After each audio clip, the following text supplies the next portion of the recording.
എന്ന രാഷ്ട്രീയ ത്രില്ലറിലെ കാണാപ്പുറങ്ങൾ. ഇത് കുടിപ്പകയുടെയും മാന്യതയുടെയും കഥ. പുറത്തുനിന്നും നോക്കുന്നവർക്ക് പാല എന്നത് വെറും ഒരു മണ്ഡലമോ രാഷ്ട്രീയ തട്ടകമോ മാത്രമായിരിക്കാം. എന്നാൽ ദശാബ്ദങ്ങളായി അവിടെ അരങ്ങേറുന്ന രാഷ്ട്രീയ നാടകങ്ങളുടെ അടിയൊഴുക്കുകൾ പരിശോധിച്ചാൽ ഏതൊരു സിനിമാ കഥയെയും വെല്ലുന്ന ഒരു വലിയ കുടിപ്പകയുടെ ചരിത്രം അതിൽ കാണാൻ കഴിയും. വലിയ വികസനങ്ങളോ സൗകര്യങ്ങളോ ഒന്നുമില്ലാതെ പന്നി വളർത്തലും മറ്റുമായി കഴിഞ്ഞിരുന്ന ഒരു സാധാരണ പ്രദേശം. അവിടേക്കാണ് മരങ്ങാട്ടുപിള്ളിയിൽ നിന്നും KM മാണി എന്നൊരു ചെറുപ്പക്കാരൻ വരുന്നത്. സ്വന്തം ബുദ്ധിയും അധ്വാനവും കൊണ്ട് പാലായെ ഇന്നത്തെ കാണുന്ന വിദ്യാഭ്യാസ വികസന ഹബ്ബാക്കി മാറ്റിയത് അദ്ദേഹമാണ്. പാലായുടെ മാണിക്യമായി അദ്ദേഹം വളർന്നപ്പോൾ അത് ഉൾക്കൊള്ളാൻ കഴിയാത്ത ഒരു വിഭാഗം അവിടെ ഉണ്ടായിരുന്നു. പാലായിലെ സാമ്പ്രദായിക യാഥാസ്ഥിതിക പ്രമാണിമാർ. പുറത്തുനിന്ന് വന്ന ഒരു വരത്തൻ തങ്ങൾക്ക് മുകളിൽ വളരുന്നത് അവരുടെ ഈഗോയ്ക്ക് താങ്ങാവുന്നതിലും അപ്പുറമായിരുന്നു. മാണിസാറിനെ നേരിട്ട് എതിർക്കാൻ അവർക്ക് കഴിഞ്ഞില്ല. എന്നാൽ ആ പഴയ കാരണവന്മാർ തങ്ങളുടെ ഉള്ളിലെ ആ പകയും വിഷവും അടുത്ത തലമുറയിലേക്ക് പകർന്നു നൽകിയിട്ടാണ് വിട വാങ്ങിയത്. ഇന്ന് കരിങ്ങോഴക്കൽ കുടുംബത്തിന് നേരെ, പ്രത്യേകിച്ചും ജോസ് കെ മാണിക്ക് നേരെ ഉയരുന്ന ആരോപണങ്ങളുടെയും സൈബർ ആക്രമണങ്ങളുടെയും യഥാർത്ഥ കാരണം കോൺഗ്രസ് രാഷ്ട്രീയമല്ല, മറിച്ച് തലമുറകളായി കൈമാറി വന്ന ഈ കുടിപ്പകയാണ്. KM മാണി എന്ന അധികായൻ വിടവാങ്ങിയതിന് തൊട്ടു പിന്നാലെ നടന്ന പാല ഉപതിരഞ്ഞെടുപ്പിൽ ഈ പക അതിന്റെ വിശ്വരൂപം പൂണ്ടു. ജോസ് കെ മാണിയെ അവിടെ മത്സരിപ്പിക്കാതെ മാറ്റി നിർത്തിയത് യാദൃച്ഛികമായിരുന്നില്ല. പകരം മത്സരിച്ച ജോസ് ടോമിന് 2 ഇല ചിഹ്നം നിഷേധിച്ചതും വെറും ഒരു സാങ്കേതിക പ്രശ്നമായിരുന്നില്ല. പല നേതാക്കളുടെയും മക്കൾക്ക് ലഭിക്കുന്നത് പോലെ പെട്ടെന്നൊരു രാഷ്ട്രീയ എൻട്രി ആയിരുന്നില്ല ജോസ് കെ മാണിയുടേത്.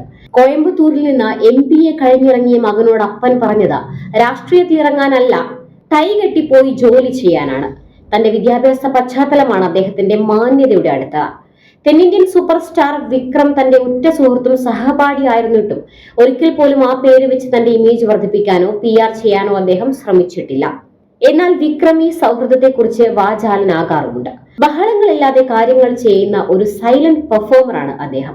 ദക്ഷിണേന്ത്യയിലെ ആദ്യത്തെ സയൻസ് സിറ്റി, പാലായിലെ TRIIT, അങ്ങനെ MP ആയിരുന്നപ്പോൾ കോട്ടയത്തിനായി അദ്ദേഹം കൊണ്ടുവന്ന വമ്പൻ പ്രൊജക്ടുകൾ നോക്കിയാൽ ആ മനുഷ്യനിലെ വിഷണറിയായ അഡ്മിനിസ്ട്രേറ്ററെ കാണാം.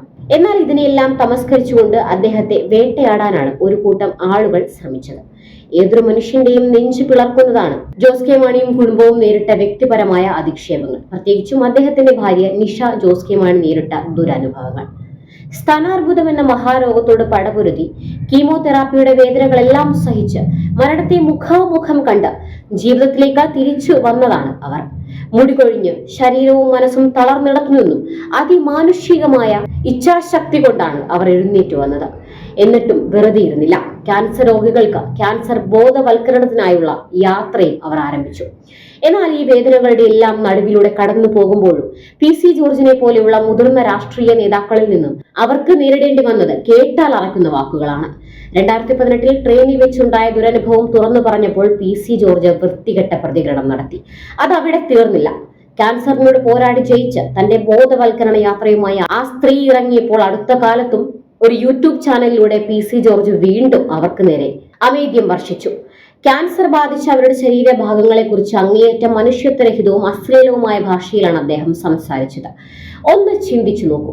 മരണത്തിന്റെ വക്കിൽ നിന്ന് മടങ്ങി വന്ന തന്റെ പ്രിയപ്പെട്ട ഭാര്യയെക്കുറിച്ച്, അവരുടെ രോഗത്തെയും ശരീരത്തെയും കുറിച്ച് പൊതുസമൂഹത്തിൽ ഒരാൾ ഇത്രയും നീചമായി സംസാരിക്കുന്നത് കേൾക്കുമ്പോൾ ഭർത്താവായ ജോസ് കെ മാണിയുടെ ഉള്ളം എത്രമാത്രം പിടഞ്ഞിട്ടുണ്ടാകും, ആ സ്ത്രീയുടെ മനസ്സ് എത്രമാത്രം തകർന്നിട്ടുണ്ടാകും.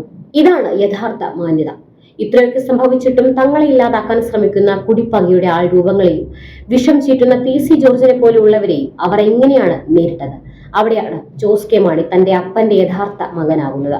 5 പതിറ്റാണ്ടിലേറെ നിയമസഭയിൽ ഇരുന്നിട്ടും ഒരു വാക്കുപോലും സഭാരേഖകളിൽ നിന്ന് നീക്കം ചെയ്യേണ്ടി വന്നിട്ടില്ലാത്തത് KM മാണിയുടെ മാന്യത മകനും കാത്തു സൂക്ഷിച്ചതുകൊണ്ടാണ്. പ്രകോപനങ്ങളുടെ നെറുകയിലും അവർ ആരുടെയും അച്ഛനെ വിളിച്ചില്ല, ആർക്കെതിരെയും അശ്ലീലം പറഞ്ഞില്ല.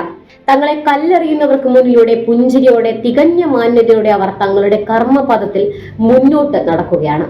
രാഷ്ട്രീയത്തിൽ മാന്യത പാടുണ്ടോ എന്ന് ചോദിക്കുന്നവർക്കുള്ള ഉത്തരമാണ് ജോസ് കെ മാണിയും നിഷയും. കാരണം തെമ്മാടിത്തം കാണിക്കാൻ വളരെ എളുപ്പമാണ്. എന്നാൽ ഇത്രയും വലിയ നോവുകൾക്കിടയിലും മാന്യത കൈവിടാതിരിക്കാൻ അസാമാന്യമായ തന്റെ ഇടം വേണം.